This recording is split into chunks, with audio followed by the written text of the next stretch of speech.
Hola oyentes de Radio Sefarad, hoy tenemos el gusto de contar en el estudio con Tomás Páez. ¿Qué tal, Tomás? ¿Cómo estás, Jorge?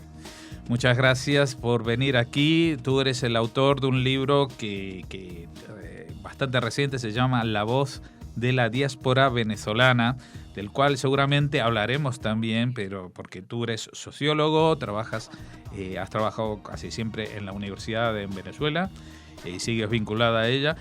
Pero aparte de hablar un poco de ese libro, lo que nos interesa hablar de qué pasa ahora con Venezuela, porque han habido estas elecciones al Parlamento, ¿no? Uh-huh. Y ahora se queda un presidente, pero con la oposición mayoritaria del Parlamento y una posición de más del 2/3, ¿no? Sí, que puede tomar muchas decisiones importantes, que va desde el cambio de la Constitución, pasando por la solicitud de referendo para revocar el mandato del presidente, hasta la creación de leyes orgánicas, pero lo importante es que se va a recuperar el papel contralor del Parlamento, el papel de formulador de leyes que necesita el país para resolver los gravísimos problemas que tenemos hoy, que tenemos que enfrentar, a pesar de que Venezuela recibió en estos últimos 16 años la mayor cantidad de ingresos que ha conocido la República de Venezuela. Eso llama mucho la atención y ahora lo vamos a vincular con tu libro, porque tú hablas de esta diáspora venezolana, que es un fenómeno que no existía antes en un país al que la gente iba a vivir a Venezuela por la bonanza económica y aparte porque es un país situado a orillas del Caribe que se debe vivir muy bien. Y cuando empezó este movimiento chavista a extenderse y profundizarse, pues hubo mucha gente que salió fuera, ¿no? Sí, por primera vez Venezuela, desde que es país, es decir, desde 1830, cuando se crea como república, fue un país de inmigrantes. Se formó con la inmigración, muy parecido a lo que ocurrió con Estados Unidos. Nosotros llegamos a tener en la década del 60 el 15% de nuestra población era inmigrante. Del 60 del siglo XX. Sí, del siglo XX. De 1960 y pico. Exactamente, llegaron a Venezuela solamente en la década del 50 y principio del 60, 300.000 italianos. Luego se suponía que esa era la época dorada del petróleo, pero hubo mucho más época dorada en los últimos años. Sí, no, era la época dorada no solamente del petróleo, era la época dorada de la democracia. Fíjate que allí llegó todo el cono sur, que vivió todos los golpes de Estado de los militares. Y gente de Chile. A Venezuela no le afectó eso. No, se convirtió en receptor. Nosotros llegamos a recibir a los chilenos, por ejemplo, con los brazos abiertos y aceptando lo que ellos decían, creíamos en su palabra. Cuando nos decían, yo vengo de estudiar sexto semestre en la universidad, inmediatamente comenzaban a estudiar en el séptimo semestre en Venezuela, eso con los chilenos. Sin papeles. Cuando llegaron los argentinos tuvieron que cambiar un poco. No, lo que trato de rescatar es que Venezuela tuvo los brazos abiertos. Hay unas imágenes que yo cuelgo en mi Facebook de la emigración canaria que llegó casi en pateras a Venezuela. Llegó a Cumaná porque hay una corriente que une a las Islas Canarias con Latinoamérica y los recibió con los brazos abiertos, inmediatamente comenzó a vacunarlos, hubo una aceptación total y una integración total del inmigrante a Venezuela. Llegaron los colombianos que huían de las guerras de las bandas armadas de la FARC y el ELN. Que ya habían empezado. Claro, la época comienzan después de la muerte de Gaitán. Los peruanos que huían del Sendero Luminoso y el Tupac Amaru, los 70, 80. Los ecuatorianos que huían de todo este tema de la crisis económica y política, de cambios de presidente casi que a diario, ¿no?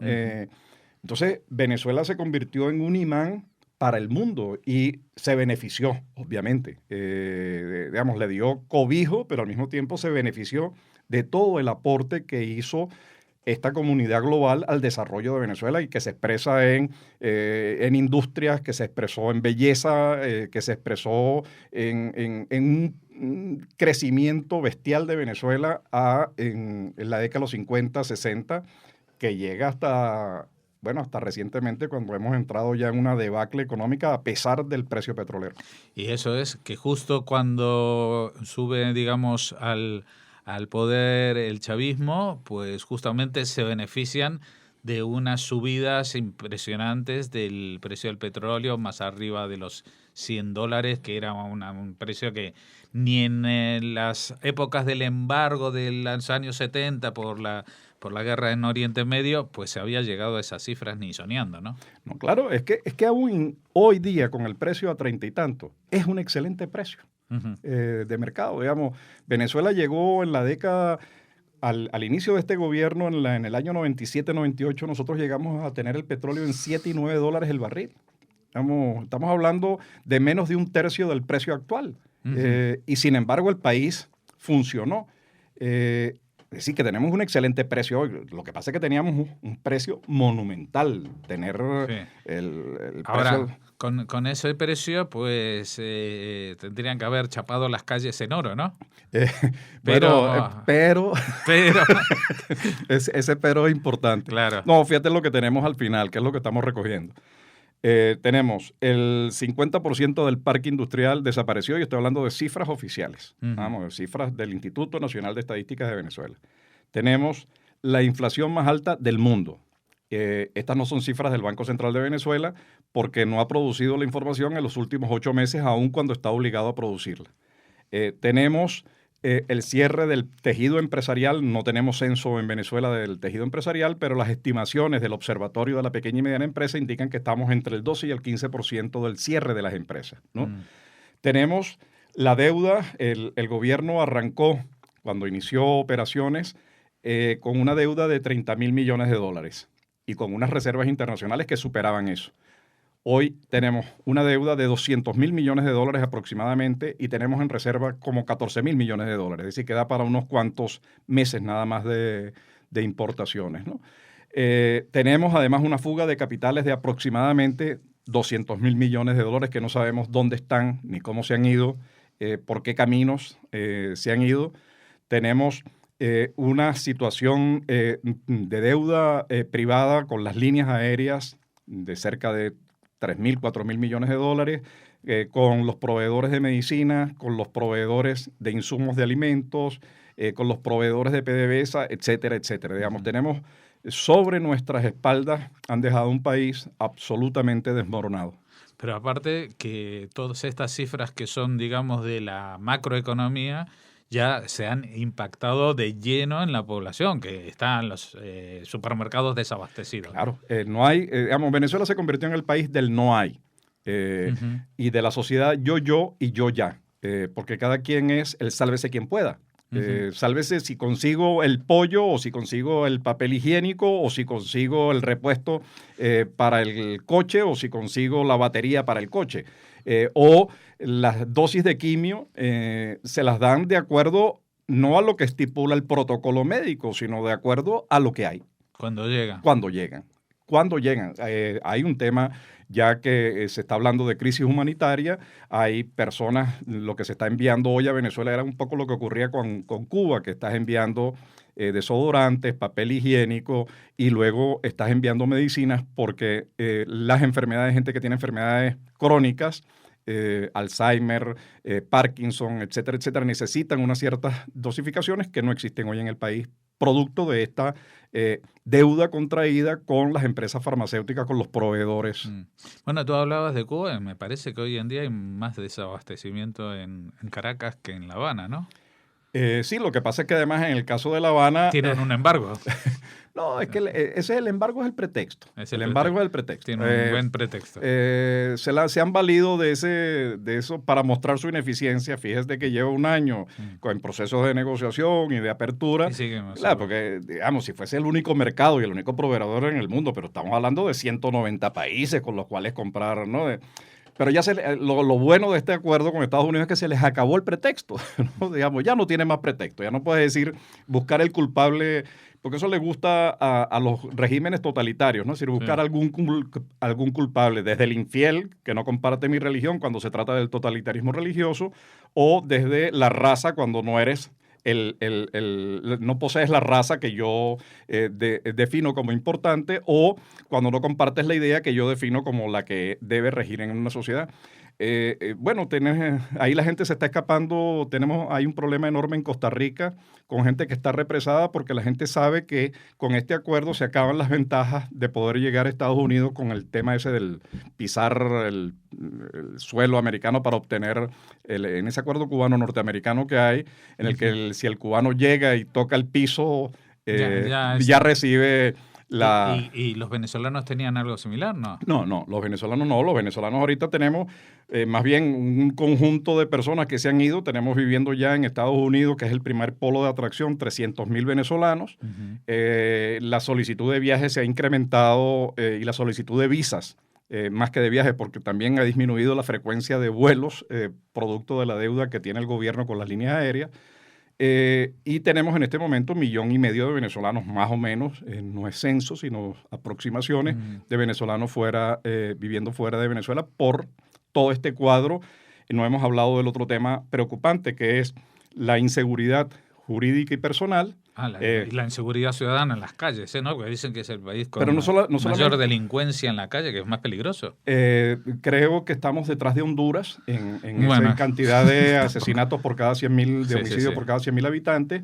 Tenemos, para tener una idea, el radioescucha lo pueda precisar, en la guerra de Siria ha habido aproximadamente 240,000 homicidios, ¿no?, muertos.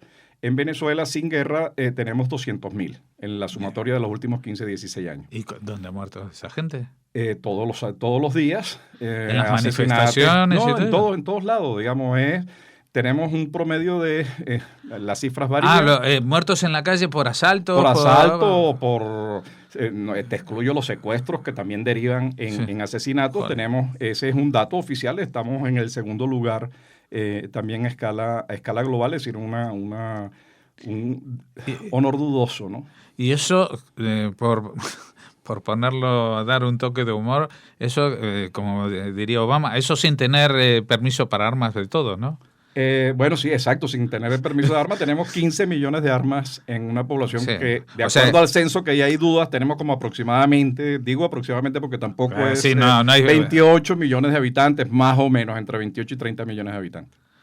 Bueno, la situación, la verdad que es muy compleja y más allá de las cuestiones históricas que nos refieres y de la evolución, un poco se te ponen los pelos de punta pensando qué va a pasar ahora, porque si bien todo el mundo estaba temiendo de que igual hubiera un pucherazo, hubiera un amaño de los resultados electorales y si lo hubo no fue suficiente como para desvirtuar lo evidente que es que el chavismo y Maduro perdieron estas elecciones, pero ahora el presidente venezolano está planteando, y creo que el presidente de la Cámara, Diosdado Cabello se llama, ¿no? Uh-huh. Que es el que está planteando como un parlamento alternativo, un parlamento popular, ¿no? Que vendría a ser como dos gobiernos en el mismo país.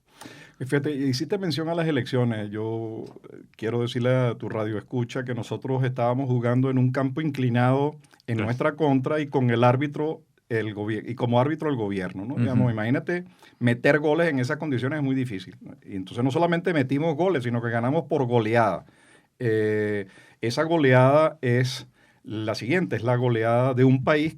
Aquí la única polarización que existe en Venezuela hoy es la del pueblo en contra de los representantes del gobierno, ¿no? Uh-huh. Porque han dilapidado una riqueza, han dilapidado una oportunidad enorme que fueron estos ingresos que han convertido en escasez, en miseria. La inflación, de las estimaciones más conservadoras sobre la inflación este año en Venezuela, la sitúa en 200%, la inflación. Con unos salarios de miseria. Para que tengas una idea nuevamente, el radio escucha, el salario de un profesor equivalente a catedrático en Venezuela está por debajo de los 50 euros al mes. Ese es el salario de una persona que ha tenido que presentar 5 trabajos de ascenso, publicaciones, doctorado, maestrías, etcétera, etcétera. Sí, sí. Digo, para que tengan esto como referencia. Sí, y las cosas pueden salir un poquito más baratas que aquí, pero no 10 veces menos. No, mucho más caras. Estoy hablando de la inflación. Claro. La inflación está colocada por encima del 200%. Entonces, en ese contexto, estamos recibiendo un país de lo que hablé antes, con una deuda enorme, con un parque industrial destruido, con un sector agrícola venido a menos, estamos produciendo menos, yo diría que en casi todos los rubros que produce el país, café, azúcar, arroz, maíz, etcétera, etcétera. En esas condiciones y además con un sector eléctrico destruido, un sector eléctrico que pudo haberse invertido aproximadamente, hoy la inversión nos va necesaria para eso es como de $30,000 millones para ponerlo al día, con un sector salud que antes teníamos, en el que antes teníamos aproximadamente 30 y luego bajó un poco a 23 camas por cada 100,000 habitantes, hoy está por debajo de 10 camas por cada 100,000 habitantes, con viviendas que antes se construían durante el periodo democrático, 66,000 viviendas por año, en este lapso, durante este gobierno, digo este gobierno son los 16 años que llevamos allí, se han construido aproximadamente en promedio 33,000 viviendas por año. Teniendo los recursos, es decir, 5 veces los recursos de la democracia, de los 40 años de democracia, y construyendo menos de la mitad de las viviendas que anualmente se construían. Esto da una idea de la situación que enfrenta la nueva Asamblea. Entonces, es un campo absolutamente minado. Y aparte, perdóname que te interrumpa, Tomás, pero aparte es que toda esta Asamblea se ha presentado en bloque para poder justamente hacer frente al oficialismo, pero los líderes, verdaderos líderes de esta Asamblea, no están en la Asamblea, están en presos. Bueno, una parte de ellos están presos, otros están en funciones en gobiernos regionales, pero sí, y se ha enfrentado, te repito, en las condiciones más adversas del mundo, y sin embargo, pues tenemos un campo absolutamente minado. En algunas regiones tenemos unos problemas muy graves. Para tener nuevamente una idea, la velocidad de conexión de Internet de Venezuela, que era un país que tenía al principio una ventaja enorme en el mundo de las telecomunicaciones, hoy superamos nada más a Surinam en términos de velocidad de conexión a Internet, mientras países como Uruguay, Colombia, etcétera, avanzan a grandes velocidades. Nosotros estamos ralentizando el crecimiento, con lo cual estamos en la dirección opuesta al desarrollo, ¿no? Entonces, lo que hay que enfrentar es muy grande. Tenemos un 7-8% de desempleo, pero tenemos un 43-45% de informalidad, es decir, que el 50% de la población, un poquitico más, está entre la informalidad y el desempleo. Ese es el contexto en el que tiene que actuar el nuevo Parlamento, que además se enfrenta a un gobierno que no ha sabido hacer una lectura de este resultado. Aquí quien ganó fue el pueblo. El pueblo dijo no a un modelo que genera escasez y miseria. Ya hay algunos sectores del propio gobierno que han reconocido que han pecado que han tenido ineficiencias enormes. Ha habido pronunciamientos de exministros que han sido responsables de esta crisis, pero que se dan cuenta que esto es imposible. Grupos que han denunciado los contratos leoninos, por ejemplo, en el sector salud del gobierno venezolano con los cubanos, con el gobierno cubano, el de la misión Barrio Adentro, que es uno de los peores negocios que ha hecho Venezuela. Que inundaron Venezuela de médicos cubanos, ¿no? Bueno, dicen es una parte médicos y otra no tan médicos, ¿no? Sí, porque una titulación. Y a unos costos quisieran los norteamericanos haber cobrado eso para apoyar un sector salud, ¿no? Lo que digo es que además el gobierno no está haciendo una lectura adecuada y está actuando desde la no comprensión, y eso le va a producir más errores políticos. Y lo que tiene que entender es que nosotros estamos, quienes la oposición, la alternativa democrática que ha ganado, lo que quiere es darle respuesta a los requerimientos del pueblo. El pueblo está pidiendo paz, tranquilidad, una mayor seguridad, acceso a los alimentos, capacidad de compra. Todo eso lo tengo claro, Tomás. Lo que no tengo claro es que si eso va a ser posible por vías pacíficas, porque tengo la sensación de que Maduro va a resistir, y no dialécticamente, sino que igual puede sacar al ejército a la calle. No, digamos, para dar un golpe necesitas músculo político y músculo social. Yo creo que además se acaba de evidenciar que es la mejor de las encuestas en las elecciones. Y no lo tiene ya. No, la ventaja que le sacó el pueblo al gobierno fue de 15%, que es una ventaja. Y luego el ejército ha manifestado, todo el mundo dice, todo el mundo no, sectores que se ponen a correr las bolas de que el gobierno, de que la Fuerza Armada está con el gobierno.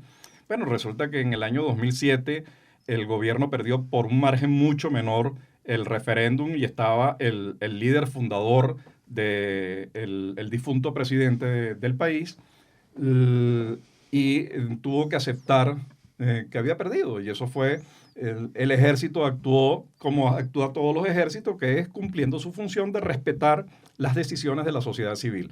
Y en este momento ocurrió lo mismo. Digamos, aquí hubo, a pesar, te repito, de un campo absolutamente minado, de una presión política para que la gente vote de comprar votos, de utilizar todo lo que estuviera a su mano, sin embargo, perdió de calle, porque el pueblo le dijo basta a una forma de gobierno, a un sistema que lo que hace es crear pobreza y penurias.